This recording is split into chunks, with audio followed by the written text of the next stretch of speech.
Good morning, everybody. I'm Larry Weissoon. If you enjoy real-world hunting and fishing talk, you're really going to enjoy listening to my good friend, Luke Clayton, and his guest for the next hour. This is David Fox, and welcome to Outdoors with Luke Clayton and Friends.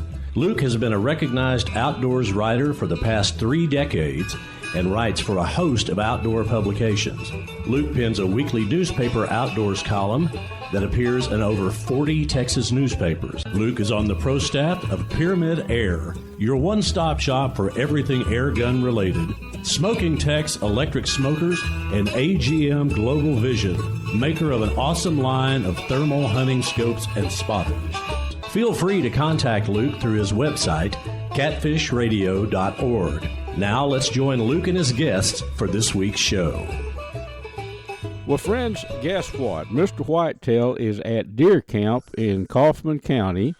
I know all of you'd like to be visiting with Larry, but he's there waking up, getting ready for a good morning of deer hunting, and I thought it'd be kind of fun for Larry to come to us from deer camp. I wasn't able to make it down there, but Larry was, and Larry, I think you got a fat doe yesterday, right? I did. You know, part of the management program they have here on the cotton is to take a certain number of does and also bucks. And I'll tell you what, this is such a great place in Kaufman County. I love this part of the world. Every chance I get, I get back up here. And, of course, the Cotton family, thanks to you that I got introduced to, is just the best there is, and the habitat and terrain and all that kind of great things. And with all that said, I talked to David. I'm hoping that he's going to be able to come to the DSC convention this year that we're having there in Atlanta, Georgia, at the World Congress Center, and that's January 9th through the 12th. Of course, DSC's been a great sponsor of ours for a long time with conservation, education, hunter advocacy. Actually, the doe that I shot with a Hornady ELDX 175 grain 7mm PRC bullet, and of course Hornady is one of our sponsors as well too, and be very open about all the rest of it. I was using a Mossberg rifle, and Mossberg too has been a great sponsor, and then Stealth Vision, which produces some unbelievable scopes. They're out of Crockett, Texas, and it all worked out too. This doe, she was standing there having a bite of VINEYARDMAX. So I think the last bite she had was probably a really, really good one. And, you know, then we've also got Taurus. I'll be back down here with the handguns here before too very long, or up here before too very long. So I'll tell you what, we've got some great sponsors, and we get to use them. And just to be up here in this part of the world, this has become one of my favorite places on earth. Yeah, I'm sure glad that you discovered that we hooked you up here in Kaufman County, Larry. So we're going to have Dusty Vickery on later in the show today, and Dusty and I are talking about the hunt that we enjoyed up on the Choctaw Hunting Lodge just a matter of 3 or 4 days ago. You're just back from, you stayed a day or two after I had to leave, but we're going to talk about the Choctaw hog, and I've done a bunch of reading and research on them, and Dusty and I we're going to talk about that and go into detail later. But there on the Choctaw, you shot an older buck, didn't you? One that's been around a while. It really has. I mentioned this being one of my favorite places. I've got about 3 or 4 favorite places on earth, and of course the Choctaw is up there. Actually, I have my own room at the lodge that Mr. Cole set up for me, and that deer that I shot with the same combination I talked about a little bit earlier of guns and everything, and VINEYARDMAX, is that I've got my own room there, and we're going to have that buck mounted and put in that room, so it'll be even a little bit more of my room. But that place is so fantastic in so many different ways. Of course, it's kind of in the foothills of the Kiamichi Mountains kind of thing. Yep, it is. And you get all this, huge roll, and there's pine trees up on top in some areas, and there's lots of oak trees scattered all over that place. And of course, the deer population is phenomenal. And while I was there, a lot of the guys, of course, they have a high fence as well too, and several of the guys that we were with, they were shooting big fallow deer, and there was a really big red stag shot, and they were those guys that were there. We had Jim Bequette, who's become a friend of yours over the years as well too. Jim was up there as well with us, and that place, there's so many different options. And of course, Nicole is such a fabulous cook that by the time you leave there, I was there for several days, and I bet I gained several pounds during the time I was there as well, too, that can from all the great food that they have. You bet.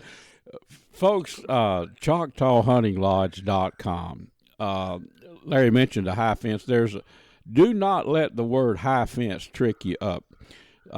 This country is rolling. It's mountainous country. There's some valley. It's called the Ty Valley where this is located. But 1,000 acres is a whole bunch of ground in that country, isn't it, Larry? I mean, the terrain breaks it, everything up, but there's a preserve area that's 1,000 acres. And something that Dusty, that I learned talking to Dusty Vickery, who's the manager, about those Choctaw hogs. There's an area that they're keeping the pure breed Choctaw hog, which is mule-footed and wattles. They're keeping them that strain pure in an area. A bunch of them. They've got a bunch of them there, but they release those out. And Larry, those hogs. There's going to be some feral hogs in that area. By feral, the Choctaw hogs become feral when they're released. They do, but there's an interbreeding there. A lot of those hogs encountered in the wild have wattles.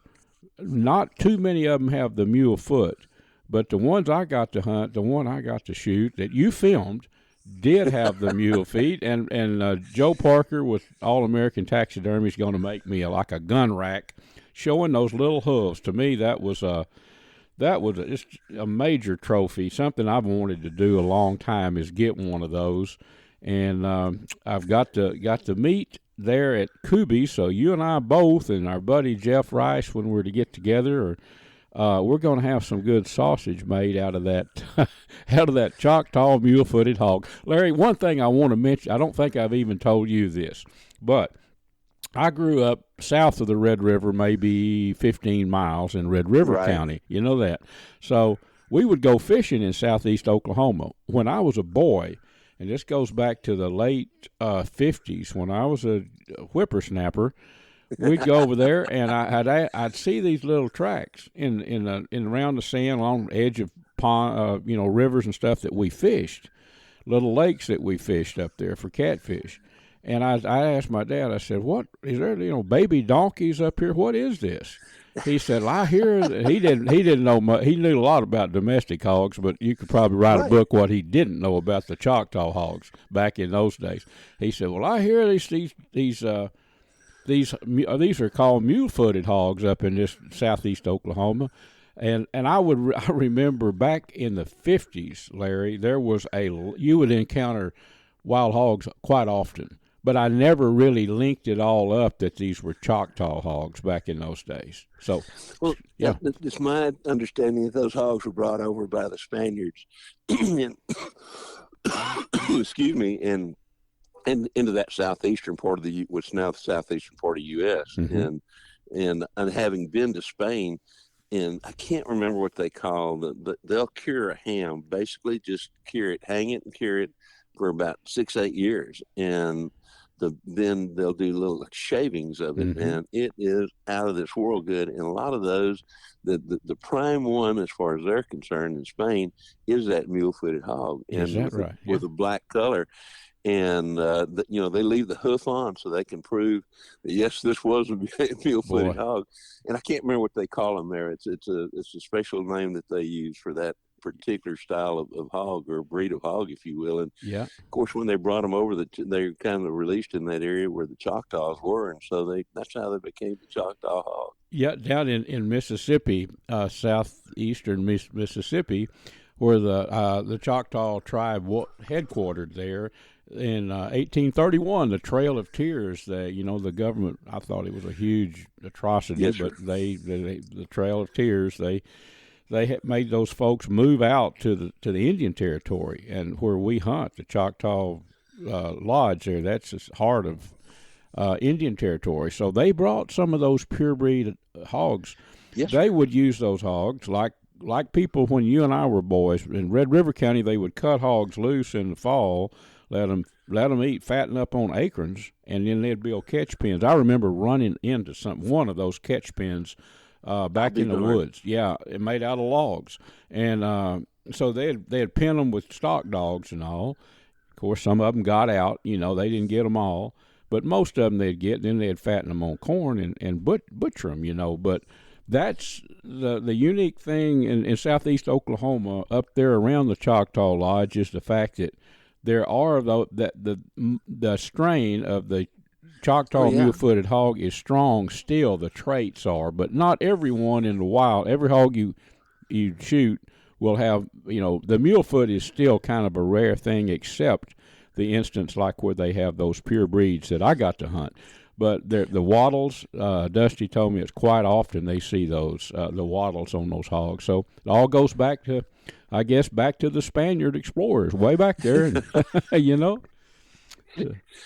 Probably little did they know what they were doing when they brought those hogs, what would happen, many years later with those things. But, and again, the meat from those there in Spain is prized above any of the rest of them as well, too. So I can't wait to try some of the ones that you shot. But actually a really good-looking hog, and I know you're writing about it in a bunch of different places. Yeah. We'll have the show about it on A Sportsman's Life as well, too. I'm anxious to see that footage that we used. I had that CVA Optima muzzleloader, 50 caliber, and Larry was behind me with the camera. And Mr. Drake there, a young fellow that's a great guide up there, he was kind of pointing us the direction where to find those hogs, and we found them up in a thick cover, and the shot was good, and Choctaw meat in the cooler, Larry. What we're going to do, I had most of that except the backstrap. I'm getting Kuby's to make that spicy breakfast sausage out of it. So my gosh, you get ready for some some good. a great job. Well, it's about time. If I'm thinking right, Mr. David Cotton is probably already pulled up out there. You guys may have heard his vehicle drive by just a second ago. I did. It's time we'll be heading to the deer stand shortly. Well, you got a good doe yesterday. There's some bucks, target bucks. Hope you get one, Larry, and we'll touch base later today, and you can give me an update. How about that? I will certainly be in touch as soon as I get off the deer stand. Well, tell David Luke's feeling good and said good morning. How about that? I will certainly do that as well, too, and we'll be back right here around the campfire, either real or virtual, next week. Folks, this segment is made possible by Ultrimatic Feeders. Go online to ultrimaticfeeders.com and check out the most awesome line of game feeders in the world. I've been using these things for 15 years, and I've got one that's been in the woods about 10 or 11 years. I forget exactly how long. Check them out, ultrimaticfeeders.com. Folks, I want to tell you about an awesome destination down at Lake Tawakoni. It's Wind Point Park. If you love the outdoors, if you like camping in an area, I bet I saw 60 deer. I was in there recently touring the place, went fishing down there. It's some awesome fishing, camping, long-term RV rentals overnight. There's some beautiful cabins, some bigger cabins and littler ones right there by fishing. You can walk out the door and fish at some of those places. But the place is neat as a pin. It's been around for 10 years, Wind Point Park. If you haven't been down there in the last 10 years, it's all remodeled and just beautiful. So check it out online. I think the website is windpointparktx.com. Of course, you can just Google Wind Point Park, Tawakoni, and pull it up. But I want you to know about it. You're going to be hearing old Luke talk about the fishing down there a lot. I've already done some bank fishing there, so you can catch a lot of blues, and you can also catch a ton of channel catfish along those rocks. Another thing I want to tell you about, VINEYARDMAX. The website is vineyardmax.net. They make an awesome line of game feeders, fish feeders. They're just an awesome product, but they also have a deer attractant. That's what I really want to tell you about. It's called VINEYARDMAX. It's made from dried hammer-milled grape hulls and wheat bran, I think it is, or ground-up wheat, and also some corn chops. So it's got stuff in it deer like. Plus, it's got that scent of grapes that we've used it. Larry and I've used it out in West Texas, where a deer have never seen a grape and had them come in on it. So check that out, and the website again is vineyardmax.net.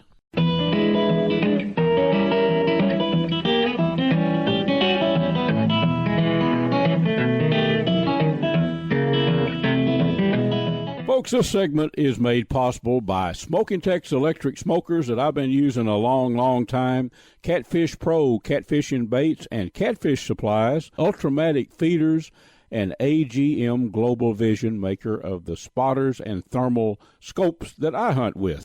Well, friends, let's shift gears a little bit from hunting. I know it's hard to do this time of year, but let's do that. Striper fishing, winter striper fishing is going strong up at Lake Texoma. My buddy, guide Bill Carey, is standing by. He's got a saying, remember December, because fishing for those big stripers is good in December. Let's visit with Bill. Bill, thank you, buddy, for spending some time with us. Well, good morning, Luke, and all y'all out in radio land. Well, good morning, Mr. Carey. Remember December, that's a terminology that you came up with a while back, and it is a good time to put them those long trailers on those jigs and work those things around the ledges and edges and under birds, right? Yes, sir. It's December has turned into our second favorite month of the year.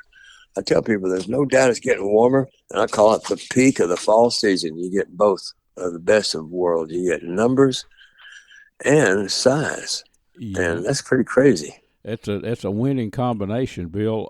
What I like about it, of course, I live near 25 miles from Dallas, southeast of Dallas in Kaufman County, but actually just a matter of days, I'm going to be coming up there with you with my friend David Cotton and his daddy, Edgar Cotton, and we're going to get up early, and we can be there in plenty of time to fish.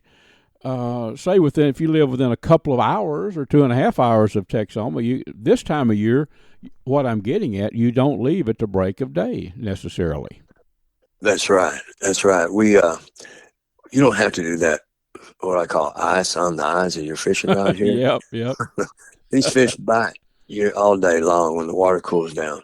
So we can go out at 9 o'clock, and we go out at 9:30 all winter until the time change in March. That's usually spring break for the kids. Yep. But it makes it easy drive for most, and yes, sir, we fish just in the morning and then mid-afternoon. Bill, a typical trip now, the jigs with the long trailers. Why is it that you, in the winter, that you shift out to bigger trailer baits off those jigs? What's the reason for that? Well, it's trophy hunting. We just like to go for the trophies in January and February. It starts in December. Yeah. We take the Roadrunner jig, and we buy our Roadrunner bucktails from Wolf jigs. They're the ones who invented them before Blake Moore. That's another story. Yeah. But we take a half-ounce Wolf jig, used to be a Roadrunner, and put a 7-inch white curl tail worm on the end of it, and then we go work structure, because these big old fish are like big bucks. They don't run in schools. There might be 2 or 3 of them on one point, and that's it. So we try and trophy hunt with bigger bait. Well, they always used to teach us when we were kids: bigger presentation, bigger bait, bigger fish. Yep. So that's why we target trophies January and February. Most guys come to see if they can do their personal best, beat their personal best. Yep. Trophy time. Now, the birds, the gulls are there in swarms. So if you want it for action fishing, I mean, I know that you'll target the big ones and probably hook up with some of them, but are you working the birds much for schooling action, for catching for numbers, put it that way? Yes, sir. We are right now. These birds, I'm going to tell you, they will lie to you after January 1, but they are solid. I'll explain that. They're solid as a rock right now, and that's what I'm saying. Remember December, because we pull double-digit fish underneath birds in schools. It's crazy. I've been seeing for the last 3 years 10-pound fish coming in schooling fish under birds. So, folks, what we're talking about is there's seagulls here, thousands of them. They come for the winter. The fish push the bait to the surface. Stripers are schooling fish, so they'll push that bait balls to the surface, and the seagulls see them, and they start dipping shad off the surface, and we just hammer these fish. You can get underneath a school of birds and have a 4-hour drift that can be so good. You got to be here to believe it. That's why we just like December so much. You bet, and that's where your sonar is still on the boat. But I've learned this: a good pair of binoculars is probably superior to the best sonar you can get right this time of the year. At times, isn't it, Bill? I'll tell you what, folks. I've known Luke for 40 years, and he knows the drill. He just said it. The best tool you can have in December is a good pair of binoculars. That's just true. leave the harbor, look out, and see which group of birds you want to pick. And they will most likely have fish underneath them. And then I'm gonna tell you why. After January 1, the water gets colder. You've got to learn how to read those birds. If those birds aren't squawking and kamikazing and trying to bite each other for that bait, there's probably not fish underneath them. Because once after January, we'll talk about that in January. But right now, we will, the birds are working. Bill, I had to stop laughing a while ago because I could just picture, you said those birds would lie to you. I just picture some old gull sitting out there, some old rascal lying to you, but they will. You can't, whatever you do, I don't care what it is, writing outdoor articles, plumbing, surveying, the more you do it, if you do it as a profession, you're going to learn all the little tricks. And birds is a whole different way of. Not every you see gulls. Whoa, there's gulls. Let's go catch the fish. Like you say, those rascals may be lying to you, but you and your guides, your team, by fishing all the time. I've seen you do it. No. We don't want to fish that flock. They're not, they're not acting. I think, well, wait a minute. They're gulls. They're circling around, flopping around in the air. Why not? No. That's not a good group right there. Let's go look for an. That's kind of funny. Well, it is kind of comical, but the truth is, that's a whole art form in itself. Is quote reading the gulls. Yeah, folks. These gulls can be better than these $3,000 fish finders in December. I'm telling you, they are the real deal. But I couldn't help but get tickled hearing Luke talk back about it because it's true. They will lie after January. You got to watch it, especially those old gulls. You got to watch them. Anyway, Bill, people that want to come up now, folks, thank God for all the radio stations that run this show. I really appreciate it because there's a lot of radio shows, outdoor shows they could run, but for some reason, probably because I have guests like Bill Carey, but for some reason, we've been on some of these stations for years. I'm thankful for that, but we also have a podcast.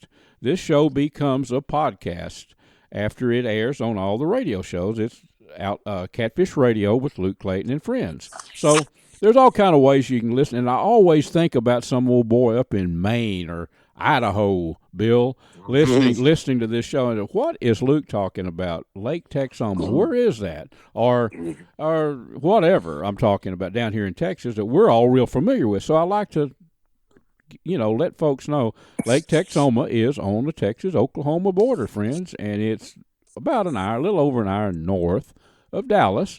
And it is striper headquarters of the southwestern part of the United States. It's a natural spawn here.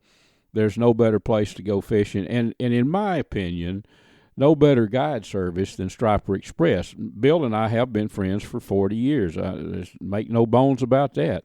When I go fishing up there, I jump in a boat. You guys have, I don't know how many boats that you charter out of, a bunch of them, and all of the guides work together. They're talking on the used to be on the radio, but on the phone, on their cell phones, and hey, over here in Little Mineral, we got they talk and discuss where the fishing is, and that alone is a huge benefit, Bill. It's got it. Yeah. The old man taught them all: no heroes, no zeros. Everybody work together. That's it. We've got time for one more thing. For this March the 1st, which is a Saturday, we have had the Outdoor Rendezvous. This will be the 6th one, and Bill has been at every one of them in Greenville, Texas, at the Top Rail Cowboy Church. And if so many people say, well, how many people show up? Is that, what's that like? Vendors, I think last year we had 28 vendors. And this is outdoor people that have guide services. They have whatever related, not only outdoor stuff, but other type of things that they market. The booth space is free. I ask people if you can make a donation to the Top Rail Cowboy Church. Give them whatever. Give them something, and you don't have to. Nobody asks you to, but a lot of people do that. And there's bands out there. There's campfires. Larry Weissoon, my good buddies, had been at every one except the first one. So Larry will be there this year. And it's just a good place I have a campfire, and I always have some cobbler made and some Kuby's fajita link sausages in a big old cast iron pot. I've learned to put a little water and just kind of keep those steamed along on the campfire. And people will come up and look, and I say, grab you a piece of bread and grab a link and go for it. They'll be a little shy at first. Before you know it, they're coming back for more. So, anyway, Bill, folks can contact you at striperexpress.com, on Facebook, Striper Express. You're easy to find, aren't you, buddy? Oh, yeah. Give us a holler. We'll take you fishing. Folks, let's talk a little outdoor cooking. Let me tell you about an electric smoker that I've been using for 15 years, I guess. Smokin Tex electric smokers. If you're tired of staying up all night keeping that wood fire burning when you're barbecuing, give Smokin Tex a try. They're made to last a lifetime. You can check them out at SmokinTex.com. That's SMOKINTEX.com. Well, friends, Mr. Larry Weissoon is going to tell you about the finest hunting optics that we have ever found. Look, these are called Stealth Vision. They come from Crockett, Texas. Dr. John McCall developed them. They're 34-millimeter tubes as opposed to the narrower tubes, so more light transmission. They have a little green light that comes on. That scope is leveled because that's when you want to pull the trigger. They have an optional lighted reticle as well, too, and a whole lot of other products, and folks can learn more about them by going to stealthvision.com. And for seasonings, anything to do with outdoor cooking, all kind of jerky seasonings, sausage seasonings, Butcher Packer Supply. That's butcherpackersupply.com. I think the website is butcher-packer.com.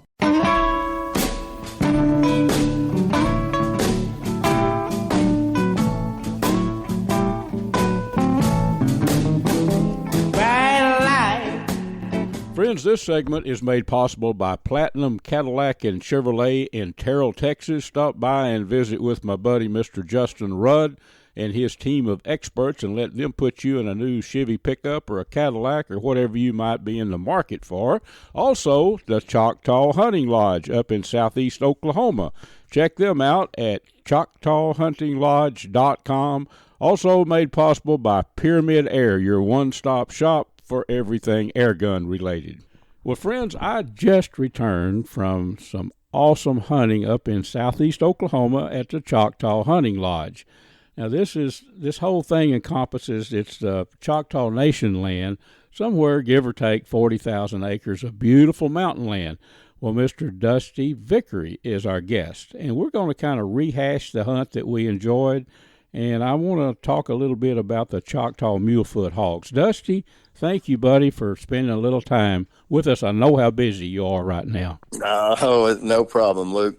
We've got time to do whatever you need to do, buddy. Well, I just want to talk to folks that are listening on the radio stations, and I really want to tell all the stations that I really appreciate being on them, but we also are a podcast on all the podcast formats after the show airs on all the radio stations. So folks are going to be listening all over to us one way or another. The Choctaw Hunting Lodge, though, Dusty, it's just an awesome place. It's become my favorite destination. I've had the chance to come up there and hunt with you several times, several years. I think the first time I was up there was on a spring turkey hunt, maybe 5-6 years ago, something like that. But the Choctaw hogs, that to me, I'm a hog hunter from way back. I mean, I was raised up in Red River County between the Sulphur and the Red River, and there was always a contingency of wild hogs, but nothing like when the boom started back in the 70s, something like that. So those are feral hogs. Now, we would fish up in near Idabel, southeast Oklahoma, a lot. And I would encounter these hogs with, I remember asking my daddy, I said, what are these wattles? They're called wattles that hang down from the jaws. And we'd encounter the tracks of these hogs, mule-footed hogs. And he knew probably very little about them, but he would say, well, they call these mule-foot hogs. But Dusty, the origin of those hogs, the Choctaw, there is a breed, the Choctaw hog. They came through with the Choctaw folks back in about 1831. I did a little reading, a little research. But what I'm guessing, they are there. You have the pure strain of the Choctaw hogs. And it's amazing to me that in the wild, there's a 1,000-acre preserve there, and then you have some of those pure strain hogs that are in that. And that's one of them that I shot, a nice boar, maybe 130 pounds, But out in the wild, your hunters occasionally will shoot one with the wattles, right? Yes. So I've heard stories for, a lot of years of people, catching mule-footed hogs and, trapping them, or somebody shooting one or something like that. So far since I've been up here, we haven't caught one on the free range side or shot one on the free range side that actually was mule-footed. But man, there's been several that have wattles, and I see them on camera quite a bit. But as far as the ones we have in the preserve right there, we actually have them. The big group of them that we actually have in their own spot. But we do have some of those in the preserve as well. But it's just, we started out with these things, and it's just like managing your deer herd or anything else. You have to kind of keep your numbers in check on that thing. So we do have a few in that preserve. Right. Yeah, it's not something you could say we're going to get a shot, because 1,000 acres in that mountain country, folks, is, you could drive a long ways and up in hills and down in valleys and everything else. It's a big tract of land. But so the pure strain, the brood herd, let's call it, is confined, right. And then its numbers. Hogs are quick multipliers. They have pigs often, and a lot of them. So when the hogs, you release them out into the preserve, and then they're just as wild as any hog out there. But there is a chance to shoot one in that area with not only the wattles but the mulefoot. And to me, they're the neatest hog in the world. I hunted that one with a muzzleloader and a CVA muzzleloader. It's 50 caliber, and it's called an Optima. But that was a hunt. We had to stalk them because we thought we could bait them up, Dusty, and that didn't work really well because it was kind of early afternoon. We was in a pop-up. But Larry Weissoon was with me and running the camera, and we got out, and we could hear them. There's in a real thicket, some thick brush, and we could hear them moving around, and we just kind of got around, and I got up ahead of them in just a little opening in that brush, and sure enough, I started seeing those hogs come through, about, I don't know, a bunch of smaller ones, and then I said, I'd rather, I'll take any of them with the mule foot, but I'd like to get one of the big. I think I might have shot the biggest boar.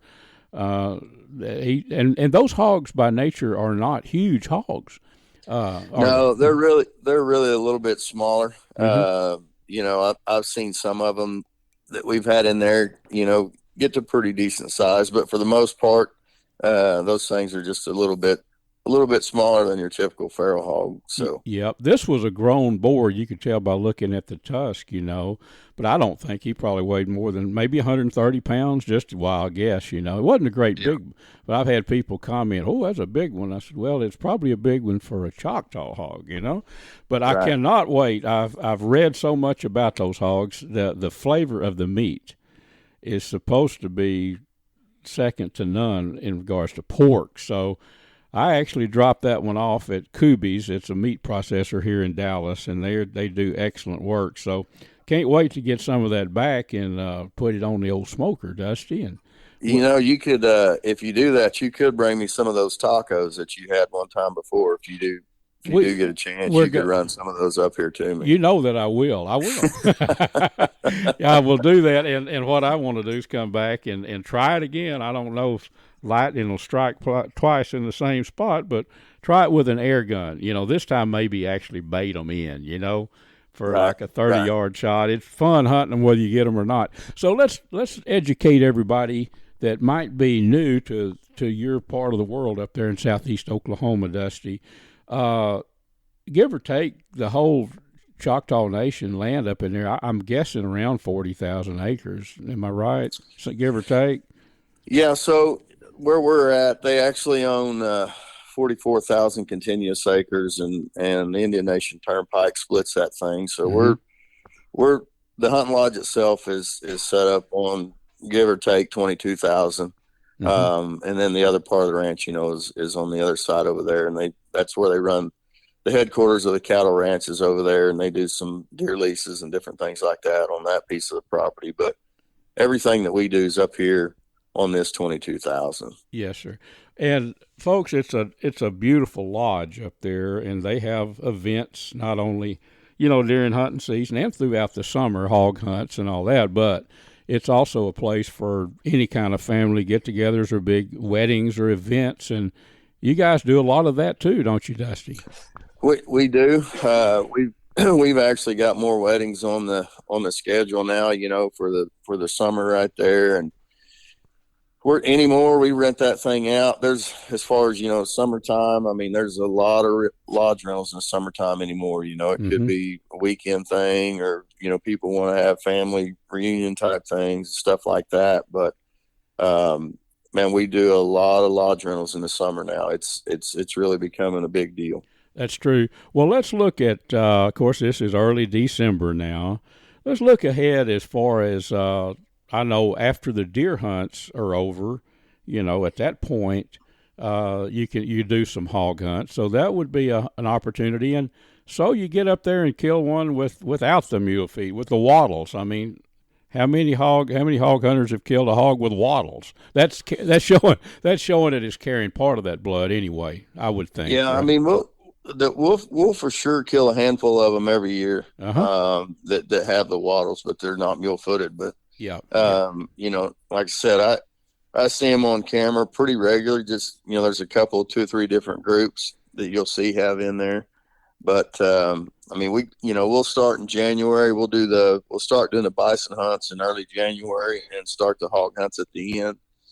And then we'll do hog hunts in February and March. You know, we're booked every week right now on that deal. But throughout that thing, somebody, I mean, they'll probably be, I don't know, just throwing a number out there. I mean, 5 to 10 pigs that somebody will shoot that'll have wattles. That, you know, they may not be mule footed, but they'll certainly have wattles. That's worth it. To me, that would be a trophy for people that are serious. There's a lot of serious hog hunters out there, but to me, it's such a novelty, and that's why actually I have my taxidermist that you know, that's going to make probably a gun rack out of it. And you can picture that with that bend in the leg of the hog, and have that hoof sticking up there, shiny. Yeah, that'll be pretty cool. I'll bring it up and show it to you. He said he could do a quick turnaround on that. Choctaw Hunting Lodge, ChoctawHuntingLodge.com is where it's a great website. That's where folks can go to learn more about it, right, Dusty? Yes, sir. That's the best way. You can go there, and the best way to get a hold of us, or, you know, as far as looking for information for the hunts and things like that, the best thing to do is email right there, and somebody will definitely get back in touch with you. I want to take a second and brag on your wife, Nicole, the food. I'll tell you, I've got an idea that I've had a chance to eat there several times, and something different every time. Those dishes are awesome. So I told you to ask her about a cookbook. She could put that stuff together, and I guarantee you I'd be reading it and trying to duplicate some of those meals. You know, a heck of a cook. So that's something else that people can look forward to when they book a hunt up there, Dusty. She does a really good job. We definitely got to keep her around. Look, we don't want to make her mad and run her off. We need to keep her around for sure. You've got a gem there, buddy. And I wrote the article. She does more than cook. She keeps the whole thing on the tracks. I can tell you that. If you read the newspaper article that I wrote a couple of weeks ago, Dusty, I said that you referred to her as the boss lady around there. And so, no, but she does a great job. You do a great job. All you guides and all the top notch, Dusty. I couldn't say more positive stuff about y'all. It takes everybody involved to make this thing go for sure. It's a big piece, and there's a lot of moving parts, and man, it takes everybody we've got to keep it going the right way. That's right. Sure. I want to say thanks also to one of you, Mr. Drake, one of you guys that set the blind up and helped us locate that area where those hogs are. Dusty, thank you so much, buddy, and I look forward. Maybe I can sneak off back up there and bring you some good wild Choctaw hog tacos or something this winter. I'll be looking for you. I'll hold you to it. All right, buddy. Thank you very much. For about the past decade, I've been hunting editor for Air Gun Hobbyist magazine. I think the only magazine devoted strictly to air gun shooting and hunting in the country. Well, in that length of time, I've learned quite a bit about big bore air guns and smaller calibers too. A spot to go to that if you're interested in air guns, you need to know about Pyramyd Air. The website is PYRAMYD, PyramydAir.com. They have anything and everything you need, from the guns themselves, the big bores or the smaller calibers, to the accessories. Just remember PyramydAir.com, and there's a number when you get on the website if you need to call and talk to somebody. Give them a buzz, and they can fill you in on little details that you might need to know about shooting or hunting with big bore air guns. While you're on the website there, I'd like you to check out the big bore air gun that I've done a great deal of hunting with. It's the Seneca Dragon Claw, 50 caliber, pressures up to 3,000 psi, and it looks like a conventional rifle. Wooden stock. I think you'll like the appearance, and I know you'll like the performance. It shoots not only bullets, but also air bolts as well, tipped with a broadhead. Check it out. It's the Seneca Dragon Claw. The snowflakes fall as winter comes, and time just seems to fly. Friends, this segment is brought to us by CVA Muzzleloaders. In my opinion, the very best muzzleloaders in the world, the ones that I shoot. You can check them out online, CVA.com. AGM Global Vision, maker of the Rattler and the Adder that I use. You can check them out online too, agmglobalvision.com. Kuby's Wild Game Processing and Kuby's Restaurant in Dallas. And VINEYARDMAX, maker of some awesome deer attractant and some very fine game feeders and fish feeders, located down in Nacogdoches, Texas. Check them out at vineyardmax.net. Well, friends, it is time to visit with a good buddy of mine, Mr. Dustin Warnke. Now, Dustin wears many hats, but he's a media professional. He does all kind of stuff. But he's also privy to a spot in Llano County in Texas that offers quality day hunts. That's what we're going to talk about. Dustin, thank you, buddy, for being with us. It is such a pleasure to be with you, as always, Mr. Luke, and you are one of my heroes, so I want everybody to know that on this show. Well, you're a fine fellow to say that. I appreciate that very much. But, you know, Dustin, when I was a young whippersnapper, I was about 25 years old. And this was about in 1975. Me and three buddies scratched up $184 a person, me and some friends, and we booked our first day hunt in Llano County.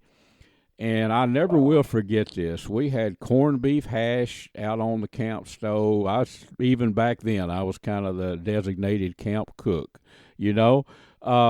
And I was actually a guy named Herb Steeling. I'll never forget this. Well, he ran these day hunts, and I thought I had never seen that numbers of deer, Dustin, as there were in Llano County back then, and today too. I took a spike buck. I was 25 years old, shot him with a Marlin 336C. I remember Herb kidding me big time about. He said, "Here you come bringing a brush gun down here with no scope on it." he gave me a fit, Dustin, and but I shot the buck at 71 yards. I remember pacing it off. Anyway, day hunts. You are privy to some good day hunts in Llano County. Now, I every week this time of year, I'll have 4 or 5 people call me, and the conversation will go something like this, Dustin.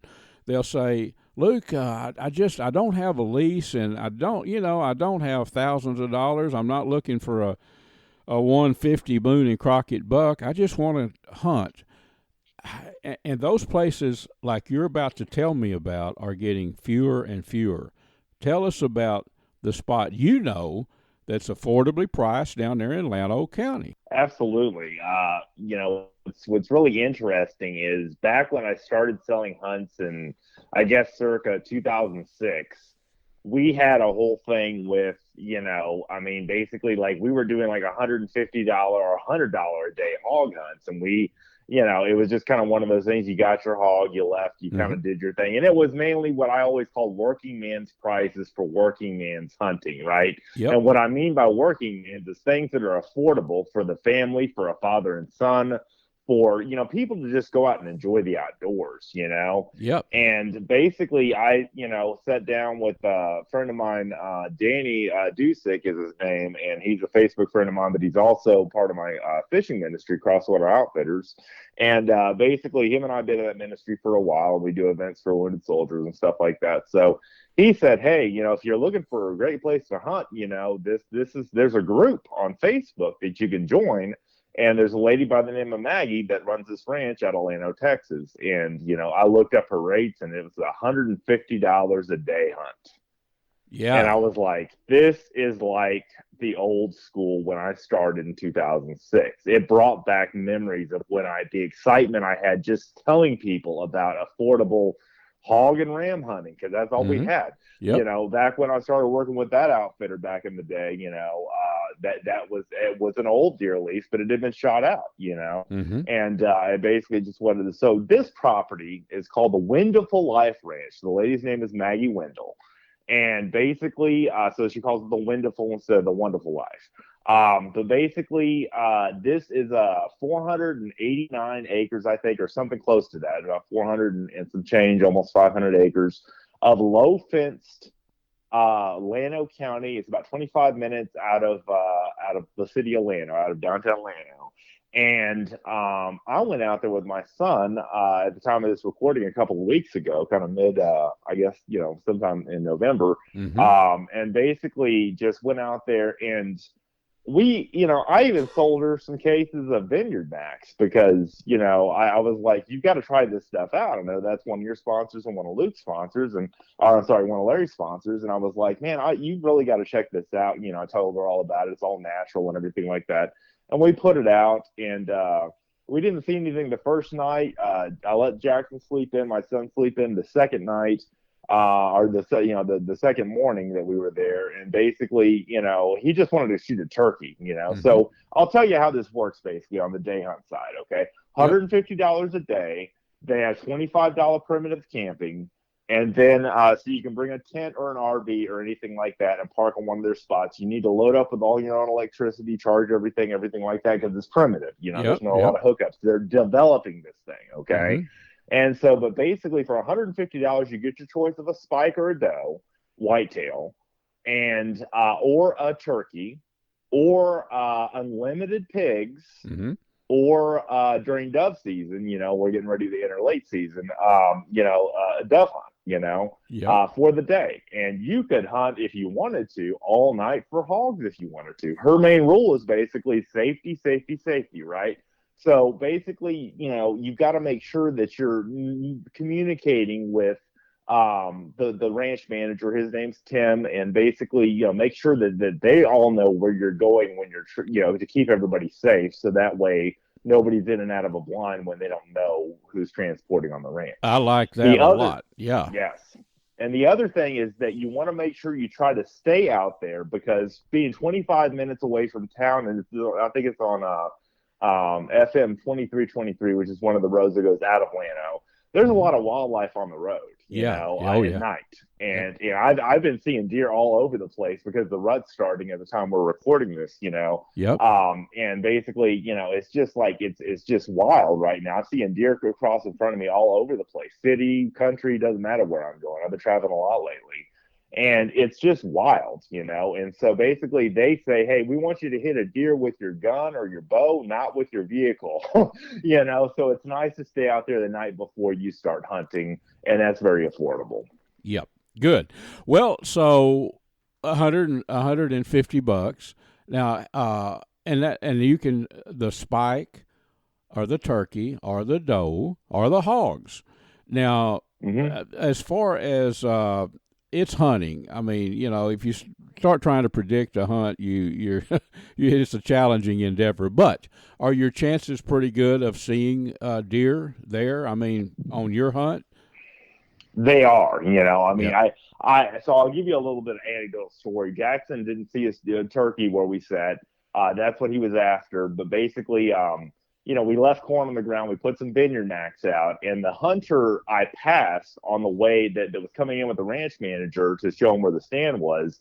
That was called the Twin Towers. Basically, there's a tree stand, kind of a climbing tree stand, and then an oak tree, and then there was kind of like a large stand that's on kind of a scaffolding that you climb up, and sit on top of.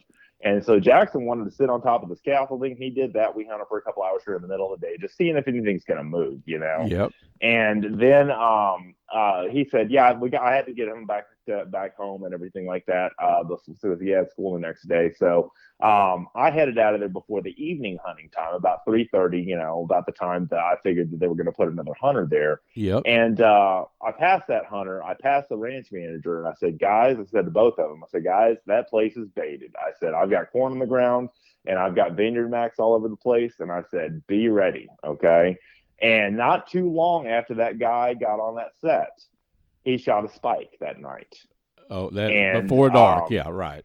Yeah, but well before dark. Before he really got settled in, he saw deer, and I can tell you that they're being drawn in from the VINEYARDMAX. Now, another unique place about this particular ranch in Llano, Texas, is I always call Llano. I've always heard it called, the gateway to the capital of deer hunting in Texas, whitetail hunting in Texas, as far as the capital of whitetail hunting. Now, in the hill country, that may be true, but of course, you've got Menard. There's a ranch I work with out there. You've got Bertram. You've got Burnett. You've got all kinds of different little Kerrville. You got all kinds of different little cities, and I love all these cities. They're beautiful little areas to visit down there and eat dinner, lunch, or breakfast, or whatever. They're kind of like the restaurants down in that area are kind of like the grits and gravy and hush your mouth kind of places. Old school, like greasy spoon type places that really have down home cooking. That's one thing I love about visiting that area.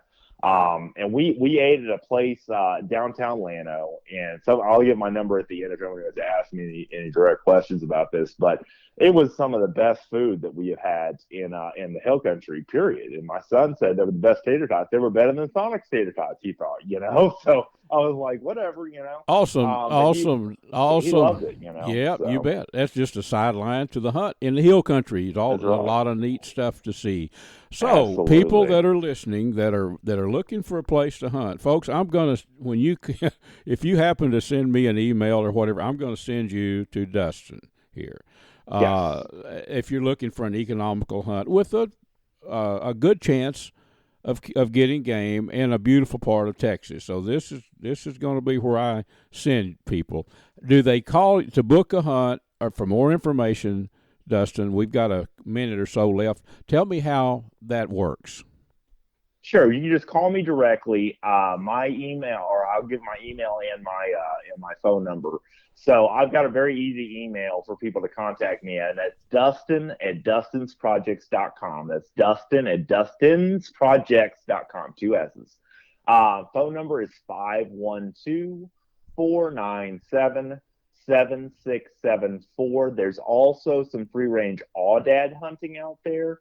And that's pretty affordable as well. And basically, it requires a little bit more of a deposit. But basically, if you don't get one the first time you go out, they'll let you come out another time for another opportunity. And like I said, the ranch staff is very friendly.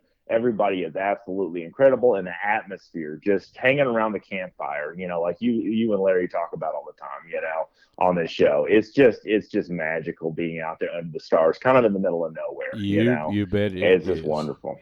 Well, Dustin, thank you a lot. I think maybe some people that do not have a lease or that this is going to fill the bill for a lot of people. So thanks for being my guest, buddy, and thanks for producing our radio shows and everything you do. We'll get you back again, and maybe we'll talk about you or your son taking a spike or a hog, or maybe he'll get a turkey next time. Folks, that about wraps our show up for this week. I've enjoyed being with you, and I hope you had a good time too. This segment was made possible by AGM Global Vision, maker of the Rattler and the Adder, two awesome thermal scopes that I use for all my night hunting. Check out AGM, all the products that they have there online, agmglobalvision.com. And folks, we're also brought to you by the Choctaw Hunting Lodge up in southeast Oklahoma, located about, 45 minutes west of Hugo, Oklahoma, owned by the Choctaw Nation. It's about 45,000 acres of awesome mountain, country, hills, valleys, loaded with game, lots of eastern turkey, and they do eastern turkey hunts if you're looking for a spot to hunt turkey in the spring. Also, I want to remind you about the Seneca 50 caliber Dragon Claw that shoots bullets and pellets. And by pellets, I'm talking about 200 and 210 grain lead, chunks of lead. It's a big bore air gun that I use. Check out the Seneca Dragon Claw there at PyramydAir.com.